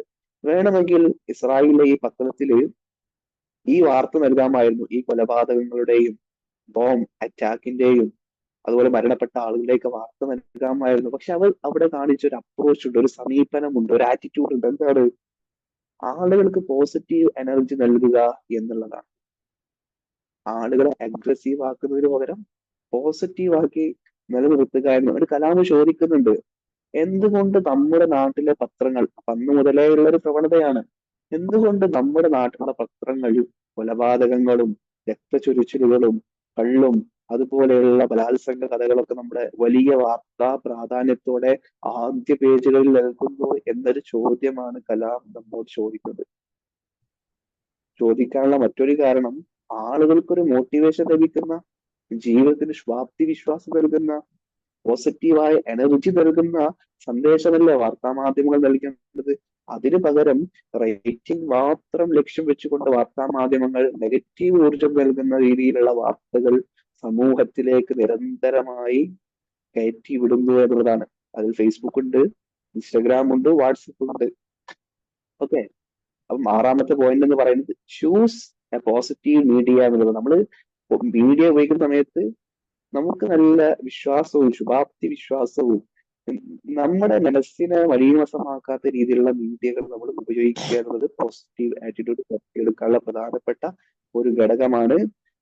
7ാമത്തത് ആൾവേസ് സെർച്ച് ഫോർ ഇംപ്രൂവ്മെന്റ്. ഞാൻ പറഞ്ഞല്ലോ, കംഫർട്ട് സോൺ വിട്ട് നാം പുറത്തേക്ക് വരുമ്പോഴാണ് നമ്മളിൽ മികവുണ്ടാവുക, ഇംപ്രൂവ്മെന്റ് ഉണ്ടാവുക എന്ന് നാം മനസ്സിലാക്കേണ്ടതുണ്ട്. വിൻസർ ചർച്ചിൽ എന്ന വ്യക്തിയെ കേൾക്കാത്ത ആരും തന്നെ ഇല്ല. ബ്രിട്ടീഷ് പാർലമെന്റിലെ വലിയ തീപ്പൊരി പ്രഭാഷകനായിരുന്നു അദ്ദേഹം. ഒരിക്കൽ അദ്ദേഹത്തിന്റെ ഭാര്യ ഇങ്ങനെ അടുക്കളയിൽ ഇങ്ങനെ ജോലി ചെയ്തുകൊണ്ടിരിക്കുകയാണ്, വലിയ ശബ്ദം കേൾക്കുകയാണ്. അപ്പൊ ഭാര്യ കരുതി തന്നെ തന്റെ പ്രിയപ്പെട്ടവൻ വിൻസർ ചർച്ചിൽ വിളിച്ചതായിരിക്കാം. അപ്പൊ പോയ സമയം ബാത്റൂമിൽ വലിയ ഘോര ശബ്ദമാണ്. ഭാര്യ ചോദിച്ചു, നിങ്ങളെന്നെ വിളിച്ചോ? വിൻസർ ചർച്ചിൽ പറഞ്ഞു, നിന്നെ ആര് വിളിച്ചു? ഞാൻ ഇന്ന് പാർലമെന്റ് നടത്താനുള്ള പ്രഭാഷണം ഞാൻ പ്രാക്ടീസ് ചെയ്തുകൊണ്ടിരിക്കുകയാണ്. അപ്പം അവര് പോലും മികവിന് എത്ര പ്രാധാന്യം നൽകിയിട്ടുണ്ടെന്നുള്ളതാണ്. നാം ഇന്നലത്തെ നാമാവാൻ പാടില്ല, ഇന്നുള്ള നാം. ഇന്നത്തേക്കാൾ മികച്ച ആളായിരിക്കണം നാളത്തെ നാം. അപ്പോൾ ഇംപ്രൂവ്മെന്റ് നമ്മൾ കൂടുതൽ പ്രാധാന്യം നൽകുക, എന്നാൽ നമ്മളിലും പോസിറ്റീവ് ആയിട്ടുള്ള ആറ്റിറ്റ്യൂഡ് ഉണ്ടായി വരുന്നതാണ്. Last point, read positive books. നമുക്ക് നല്ല മോട്ടിവേഷൻ നൽകുന്ന പോസിറ്റീവ് ആയിട്ടുള്ള പുസ്തകങ്ങൾ നമ്മൾ വായിക്കുക എന്നുള്ളതാണ്. അപ്പൊ ഇന്ന് നമ്മൾ ഈ സെഷനിൽ പറഞ്ഞിട്ടുള്ളത് ചുരുക്കത്തില് എന്താണ് ആറ്റിറ്റ്യൂഡ്, ആറ്റിറ്റ്യൂഡ് എങ്ങനെയാണ് രൂപീകൃതമാവുന്നത്, ആറ്റിറ്റ്യൂഡ് ഉള്ള ആളുകളിലുള്ള ഗുണങ്ങൾ എന്തെല്ലാമാണ്, എങ്ങനെ നമുക്ക് നല്ല ആറ്റിറ്റ്യൂഡ് നിർമ്മിച്ചെടുക്കാം, അത് പ്രധാനപ്പെട്ട be a positive finder, positive self talk, step out of our comfort zone, make the gratitude to the journal, be with positive people, choose a positive media, always search for improvement, read positive books. ഇത്രയും പ്രധാനപ്പെട്ട 8 points ആണ് നമ്മൾ പറഞ്ഞിട്ടുള്ളത്. അപ്പോൾ എല്ലാവർക്കും ഒരു thanks അറിയിക്കുകയാണ് ആദ്യമേ ഇത്ര നേരം കേട്ടതിന്. ഇനി എന്തെങ്കിലും സംശയങ്ങളൊക്കെ ഉണ്ടെങ്കിൽ നിങ്ങൾക്ക് ചോദിക്കാവുന്നതാണ് ഇതുമായി ബന്ധപ്പെട്ട. Thank you very much.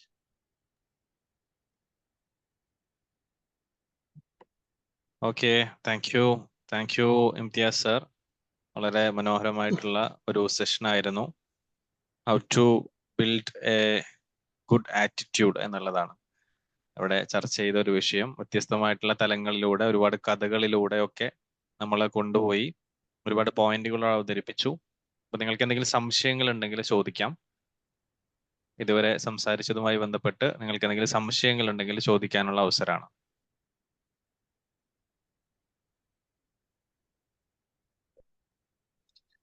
അസ്സലാമു അലൈക്കും വറഹ്മത്തുള്ളാഹി. എന്റെ പേര് മുഹമ്മദ് സമീർ. ഞാന് ചോദിക്കാനുള്ള ആറ്റിറ്റ്യൂഡ് എന്ന് പറയുമ്പോൾ നമ്മളുടെ സ്വഭാവത്തെ ആണ്, ശരിക്കും നമ്മളുടെ പെരുമാറ്റത്തെ അല്ലേ ആറ്റിറ്റ്യൂഡ് എന്ന് പറയുന്നത്? പെരുമാറ്റം എന്നുള്ളത് നമ്മളെ ബിഹേവിയർ ആണ്. നമ്മുടെ പെരുമാറ്റം ഒരു പ്രവർത്തനങ്ങളാണ്, നമ്മൾ ചെയ്യുന്ന പ്രവർത്തനങ്ങളാണ് ബിഹേവിയർ. അതിനെയാണ് നമ്മൾ ബിഹേവിയർ, പെരുമാറ്റ രീതി എന്ന് പറയുന്നത്. ഓക്കെ, മനോഭാവം, മനസ്സിന്റെ ഭാവം, മനസ്സ് വിചാരം എന്നുള്ളതാണ് അതിന്റെ അർത്ഥം. നമ്മുടെ മനസ്സ് ചിന്തിക്കുന്നത് എന്ത് എന്നുള്ളതാണ്. ഒരു കാര്യത്തെ അല്ലെങ്കിൽ ഒരു വ്യക്തിയെ, ഒരു സാഹചര്യത്തെ സംബന്ധിച്ച് നമ്മുടെ മനസ്സ് എന്ത് ചിന്തിക്കുന്നു എന്നുള്ളതാണ്. അതിനെ പ്രവർത്തിക്കുന്ന രീതിയാണ് ബിഹേവിയർ, പെരുമാറ്റം എന്ന് പറയുന്നത്. ഈ ആറ്റിറ്റ്യൂഡും ബിഹേവിയറും തമ്മിലൊരു കണക്ഷൻ തീർച്ചയായിട്ടും ഉണ്ട്. അതെ, ആദ്യം ആറ്റിറ്റ്യൂഡാണ് ഉണ്ടാവുക, അതിനുശേഷമാണ് അത് ബിഹേവിയർ ഉണ്ടാവുക. അത് ഞാൻ ചോദിക്കാൻ കാരണം ഇപ്പോ പിന്നെ ഞാൻ പലരോടും സംസാരിക്കുന്ന സമയത്ത് പലരും എന്നോട് പറയാറുണ്ട്, ഇതൊരു ചൂടാവുന്ന പ്രകൃതാണ്, എന്റെ ചൂട്, എന്റെ പിന്നെ ഒരു പ്രഷറും ഇതൊക്കെ ഒന്ന് കുറക്കണം എന്ന് പറയാറുണ്ട്. അതൊരു തരം എന്റെ മനോഭാവത്തിൽ നിന്നും വരുന്നതാണല്ലോ ഈ ബിഹേവിയർ, എന്റെ ഈ ഒരു പെരുമാറ്റം. അപ്പൊ തീർത്തും ഞാനത് അക്സെപ്റ്റ് ചെയ്യാറാണുള്ളത്. തീർത്തും ശരിയാണ്, ഞാൻ ചൂടാവാറുണ്ട്. അത് പരിഹരിക്കാൻ അഥവാ ആ ഒരു ചൂട് കുറക്കാൻ അപ്പൊ എന്റെ ആറ്റിറ്റ്യൂഡിൽ ഞാൻ വരുത്തേണ്ട ഒരു മാറ്റം ഉണ്ടാവില്ലേ? അപ്പൊ അതാണ് എനിക്കൊരു പലപ്പോഴും ഞാൻ കേൾക്കാറുണ്ട്, എന്ത് ആൾക്കാരോട് ചൂടാവില്ലേ, ഡൗൺ ആവെന്ന് പറയുന്നുണ്ട്. എനിക്കൊരു അങ്ങനെ ഒരു പ്രത്യേക ഓരോരുത്തരുടെ ടൈപ്പ് അല്ല. ഞാൻ പറയും മാറ്റാം, എന്നിൽ വരുന്ന കുറവ് ചൂണ്ടിക്കാണിച്ചതിന് അൽഹംദുലില്ലാഹ് സന്തോഷം, ഞാൻ മാറ്റാന്ന് പറയും. പക്ഷെ എങ്ങനെ മാറ്റും എന്നുള്ളത് ഒരു ചെറിയ ചോദ്യം ചോദിക്കാൻ. ഒരു മിനിറ്റ്, ബാങ്ക് കൊടുത്തു. ഓക്കെ.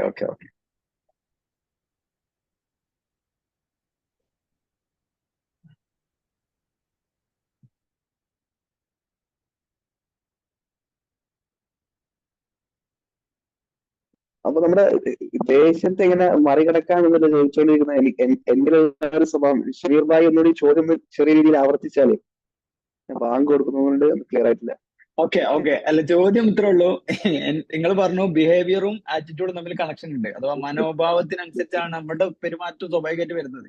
അപ്പൊ ഈ എന്റെ ഒരു പ്രകൃതി, അപ്പൊ ഞാൻ ഈ ഒരു കുറഞ്ഞ ദിവസങ്ങളിൽ ഇപ്പൊ ഒരുപാട് പെരുമാറ്റ രീതിയിൽ ഒരുപാട് മാറ്റം വരുത്താനുണ്ട്. പക്ഷെ ഏറ്റവും കൂടുതൽ ഇപ്പൊ ഞാൻ ഫേസ് ചെയ്തുകൊണ്ടിരിക്കുന്ന ഒരു പ്രശ്നം, ആരോട് സംസാരിക്കുമ്പോൾ പറയും ഓക്കെ എല്ലാം ഓക്കെയാണ്, പറയുന്നതൊക്കെ കാര്യമാണ്, പക്ഷെ ഒന്ന് ചൂട്, അഥവാ പൊതുവെ നമ്മുടെ നാട്ടിലെ സംസാരം വെച്ച് പറയുകയാണെങ്കിൽ ചൂടാവുന്നതൊന്ന് കുറക്കണം.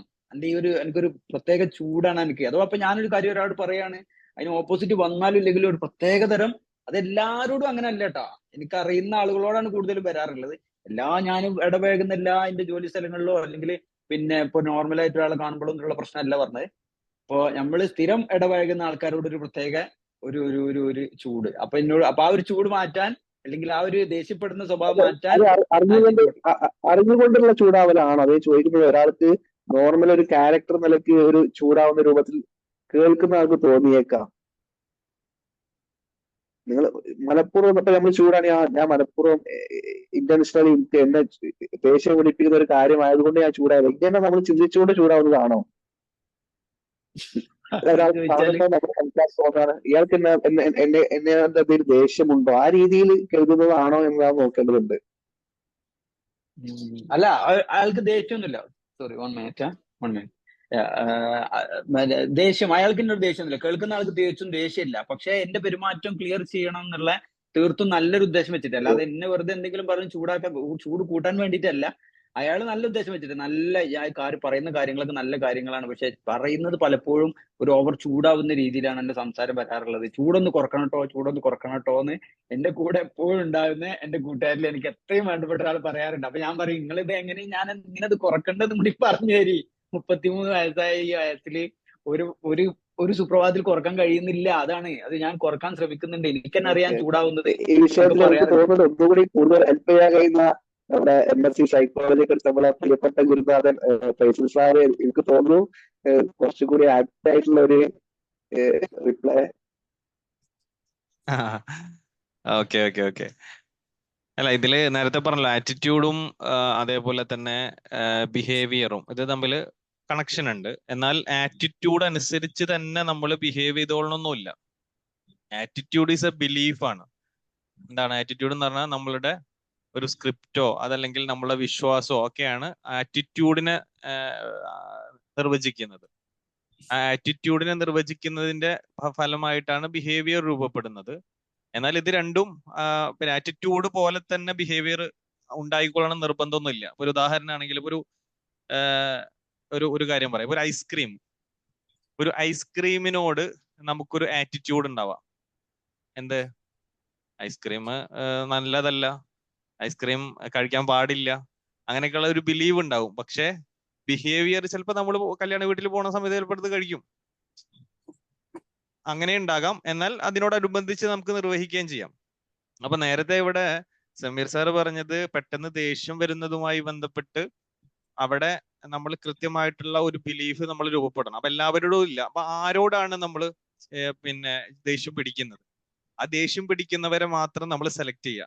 ആരോടാണ് നമ്മൾ ദേഷ്യം പിടിക്കുന്നത്? ചിലപ്പോൾ നമ്മളുടെ കീഴിലുള്ള ആൾക്കാരായിരിക്കും നമ്മൾ ദേഷ്യം പിടിക്കുന്നത്, മുകളിലുള്ളവരോട് ദേഷ്യം പിടിക്കില്ല. അപ്പൊ അവിടെ ഒരു ബിലീഫ് ഉണ്ട്, ഇവര് എന്റെ അടിയിലുള്ള ആൾക്കാരാണ്, ഇവരോട് എനിക്ക് ദേഷ്യം പിടിക്കാമെന്ന ഒരു ആറ്റിറ്റ്യൂഡ് നിങ്ങൾക്കുണ്ടോ എന്നത് നമ്മൾ എന്ത് ചെയ്യണം?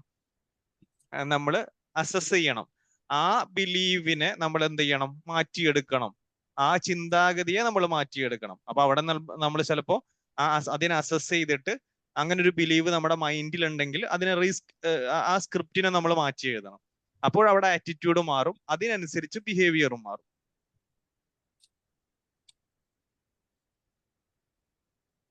കേൾക്കുന്നില്ല? സോറി, ഞാൻ എന്റെ കീഴിലുള്ള ആൾക്കാർ എന്നുള്ളതില്ല. പലപ്പോഴും എന്റെ മേലുള്ള ആൾക്കാരോടും, അഥവാ ജോലിയിലല്ലാതെ കൊണ്ടും പറയുന്നു, ജോലിയിലുള്ള ആൾക്കാരോട് അങ്ങനെ നമുക്ക് ഹൈ പ്രഷറോ അല്ലെ ഇതൊന്നും ഒരുപക്ഷെ അത് നമ്മളെ ജോലിയെ ബാധിക്കുന്നുള്ളത് കൊണ്ട് അറിഞ്ഞതുകൊണ്ടാവാം ഒരുപക്ഷെ പിടിച്ച് നിൽക്കാറുണ്ട് പലപ്പോഴും. ഒരു പരിധിവരെ നമ്മോട് എന്ത് പറഞ്ഞാലും താങ്ങാൻ പറ്റുന്നതിലപ്പുറം ജോലി തന്നാലും പിടിച്ച് നമുക്കറിയാം അവിടെ ചൂടാവാൻ പാടില്ല എന്നുള്ള അത്.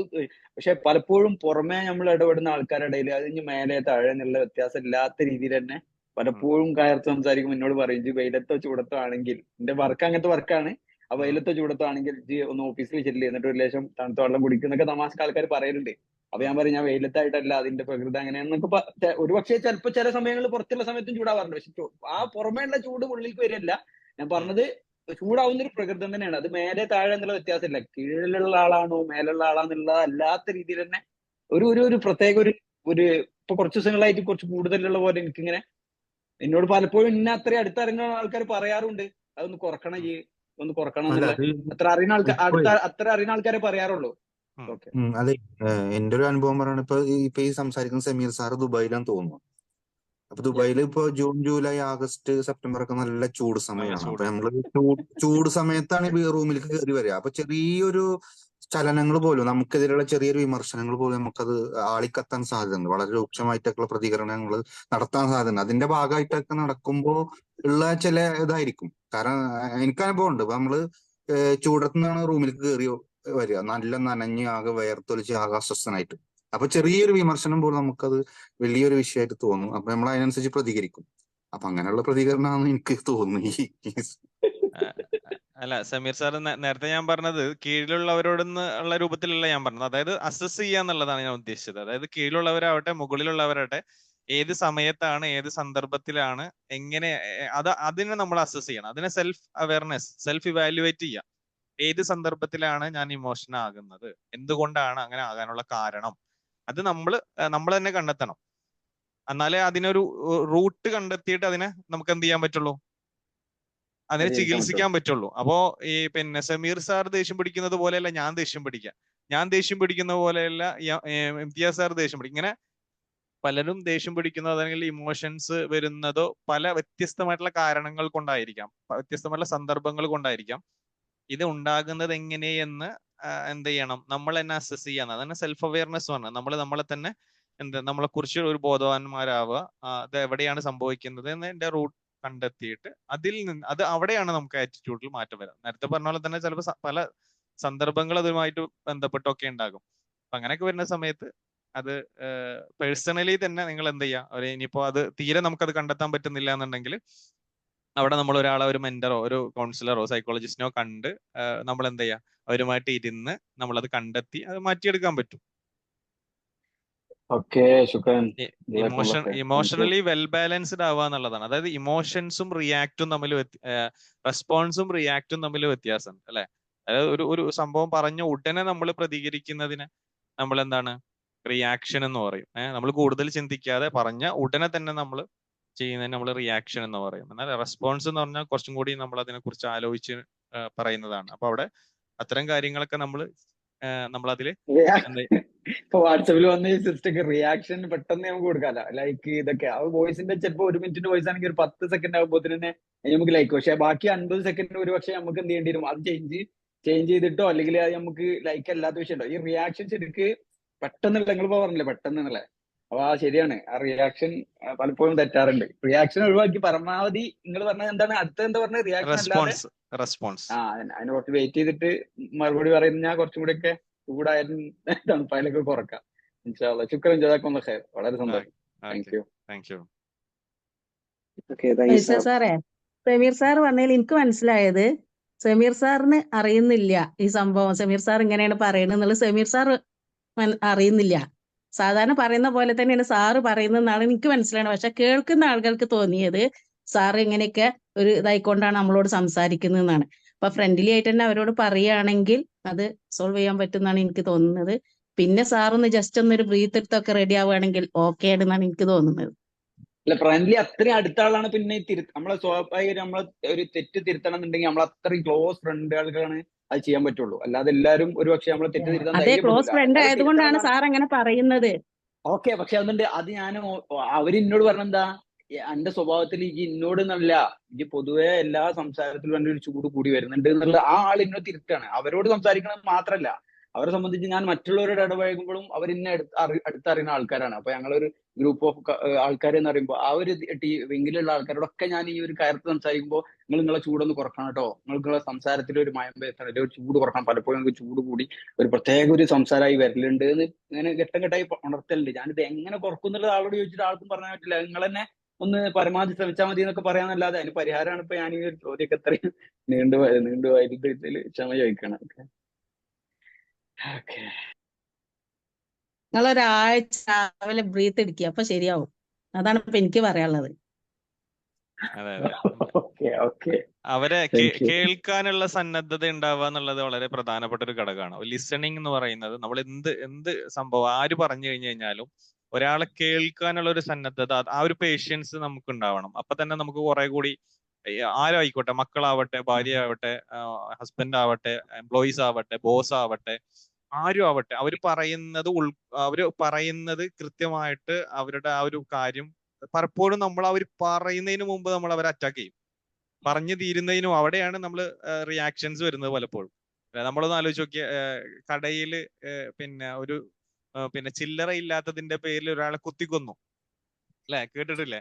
അതേപോലെ തന്നെ വഴി കൊടുക്കാത്തതിന്റെ പേരിൽ ഓട്ടോറിക്ഷക്കാരൻ സൈക്കിളുകാരനുമായിട്ട് അടിയായി എന്നൊക്കെ പറയുന്ന പല സന്ദർഭങ്ങളും, അല്ലെ? നമ്മള് പിന്നെ ട്രാഫിക് ജാമിൽ വണ്ടി ഓടിക്കുമ്പോൾ നമ്മൾ ശ്രദ്ധിച്ചു നോക്കിക്കോ, നമ്മൾ ഹോൺ അടിച്ചിട്ട് അല്ലെ ഉള്ള പ്രശ്നങ്ങൾ ഉണ്ടാക്കുന്ന കുറെ സന്ദർഭങ്ങൾ ഉണ്ടാവാറുണ്ട്. അപ്പോൾ ഇവിടൊക്കെ നമ്മൾ മനസ്സിലാക്കേണ്ടത് മറ്റൊരാളെ മനസ്സിലാക്കുക, എമ്പതറ്റിക് ആവുക, ഇതൊക്കെ അതിന്റെ ഭാഗമാണ്. എമ്പതറ്റിക് ആവുക, ലിസണിങ് സ്കിൽ ഉണ്ടാവുക, ഇതൊക്കെ ഇങ്ങനെയുള്ള കാര്യങ്ങൾ നമുക്ക് ഇമ്പ്രൂവ് ചെയ്യാൻ. എമ്പതറ്റിക് എന്ന് പറഞ്ഞു കഴിഞ്ഞാല് നമ്മൾ ഒരാളോട് സംസാരിക്കുന്ന സമയത്ത് അപ്പുറത്ത് നിൽക്കുന്ന ഒരാളാണ് നമ്മളെന്ന് തിരിച്ചറിഞ്ഞുകൊണ്ട് അയാളോട് സംസാരിക്കുക എന്നുള്ളതാണ്, അല്ലെ? നമ്മൾ ഒരാളെ ദേഷ്യം പിടിക്കുന്ന സമയത്ത് അയാൾക്ക് എന്തായിരിക്കും തോന്നുന്നത് എന്ന് ഉള്ള ഒരു ഫീലിംഗ് നമുക്കുണ്ടാകുന്ന രൂപത്തിൽ നമ്മൾ ചിന്തിക്കണം. അപ്പൊ അങ്ങനെയൊക്കെ ആകുമ്പോൾ മാത്രമാണ് ഈ റിയാക്ഷൻസിൽ നിന്ന് നമുക്ക് മറികടക്കാൻ സാധിക്കുള്ളൂ. അങ്ങനെയൊക്കെ ഉള്ള കുറെ കാര്യങ്ങൾ നമ്മൾ അതിലേക്ക് കൊണ്ടുവരേണ്ടി വരും. അപ്പൊ പതുക്കെ ഓരോന്നോരോന്നായിട്ട് നമ്മൾ എന്ത് ചെയ്യാം. Okay, thank you Sameer sir. Faisal sir ശ്രദ്ധിച്ചോന്നറിയില്ല, ഷെഫീഖ് സാർ പിന്നെ സമീർ സാർ ഈ കാര്യങ്ങളൊക്കെ പറയുമ്പോ സമീർ സാർ ദേഷ്യം പിടിച്ച് പറഞ്ഞു അവർക്ക് തോന്നിയെന്ന് പറയുന്ന സമയത്ത് സമീർ സാറിന്റെ തലയിലാണ് കയ്യ്. അത് സാറ് ശ്രദ്ധിച്ചോന്ന് എനിക്കറിയില്ല. അതേ സ്ഥാനത്ത് മറ്റുള്ള കാര്യങ്ങൾ പറയുന്ന സമയത്ത് സമീർ സാറ് വേറെ രൂപത്തിലാണ് കാണുന്നത്. ഞാൻ അങ്ങനെയാണ് മനസ്സിലാക്കിയത്. സമീർ തെറ്റാണെന്ന് സാറേ, വിചാരിക്കരുത് സമീർ സാറെ. സമീർ സാർ ഇവിടെ ഇരിക്കുന്ന മൊത്തം ടീമുകൾ കൗൺസിലേഴ്സ് ആണ് കേട്ടോ.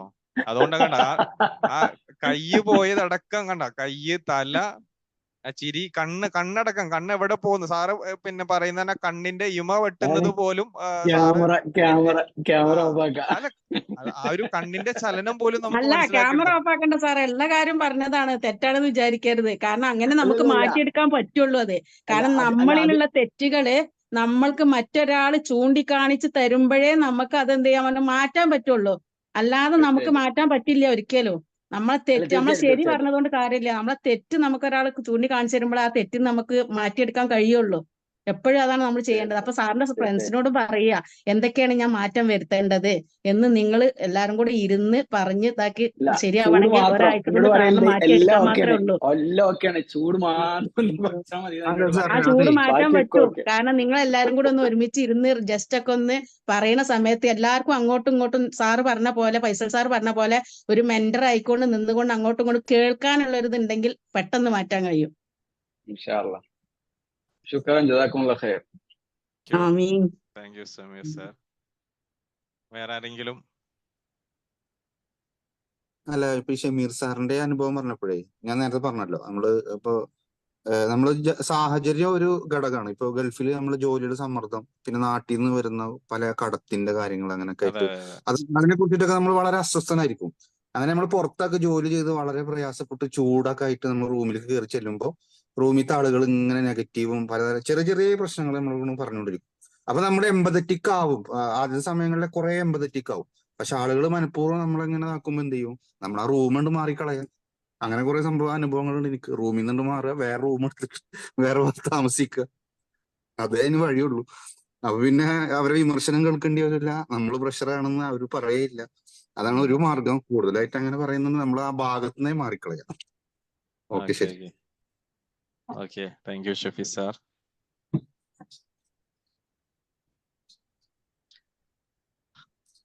ഓക്കെ, വേറെ ഒന്നുമില്ല എന്നുണ്ടെങ്കിൽ നമുക്ക് വൈൻഡ് അപ്പ് ചെയ്യാൻ തോന്നുന്നുണ്ട്.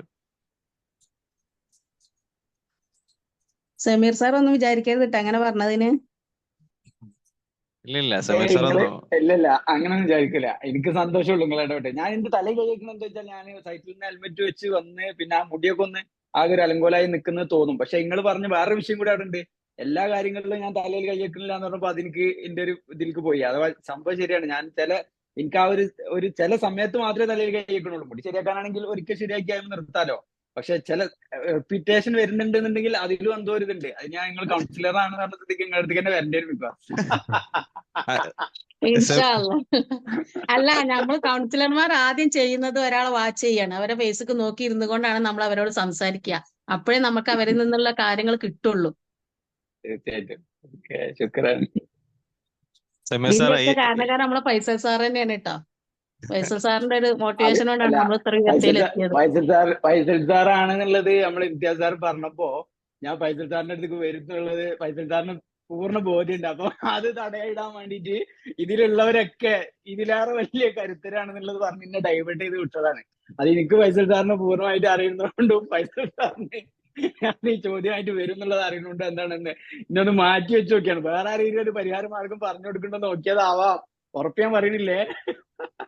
ഓക്കെ ഓക്കെ അല്ല, ഓക്കെ ഫൈസൽ സാർ നമുക്കുള്ള എല്ലാ സഹായം ചെയ്യുന്ന ഉറപ്പാണ്, എപ്പോഴായാലും ഏത് സമയത്തായാലും. ഓക്കെ ഓക്കെ എന്തായാലും വളരെ സന്തോഷം. നമ്മുടെ ആറ്റിറ്റ്യൂഡുമായി ബന്ധപ്പെട്ടുള്ള ടോക്കാണ് ഇതുവരെ നമ്മൾ നടന്നത്. അതിനോട് റിലേറ്റ് ചെയ്തുകൊണ്ടുള്ള ക്വസ്റ്റ്യൻസ് ഉണ്ടായി. കുറെ പേരൊക്കെ ഇടപെട്ടു. ഷഫീഖ് സാർ ഇടപെട്ടു, റസിയ മാം ഇടപെട്ടു, സമീർ സാറാണ് ചോദ്യം ചോദിച്ചത്. ബാക്കിയുള്ളവരൊക്കെ അതൊക്കെ കേട്ട് ഇവിടെ ഉണ്ട്. ഇംതിയാസ് സാർ മനോഹരായിരുന്നു, നല്ല സെഷൻ ആയിരുന്നു. അപ്പോൾ ബാക്കിയുള്ളവരൊക്കെ അത് സാഗൂതം ശ്രവിച്ചു, ശ്രദ്ധിച്ചു, നോട്ട് ചെയ്തു. അപ്പൊ എല്ലാവർക്കും, പങ്കെടുത്ത എല്ലാവർക്കും സന്തോഷങ്ങൾ അറിയിക്കുന്നു. സെഷൻ ലീഡ് ചെയ്ത ഇംതിയാസ് സാറിനും സന്തോഷങ്ങൾ അറിയിക്കുന്നു. സോ അടുത്ത ദിവസം നമ്മൾ അടുത്ത ഒരു ടോപ്പിക്കുമായിട്ട് നിങ്ങളുടെ മുമ്പിലേക്ക് വരും. അപ്പൊ അതുവരെ എല്ലാവരും സന്തോഷമായിരിക്കുക. Thank you so much. Bye bye. Good night. Good night sir. Thank you സന്തോഷം. ശുക്രാൻ.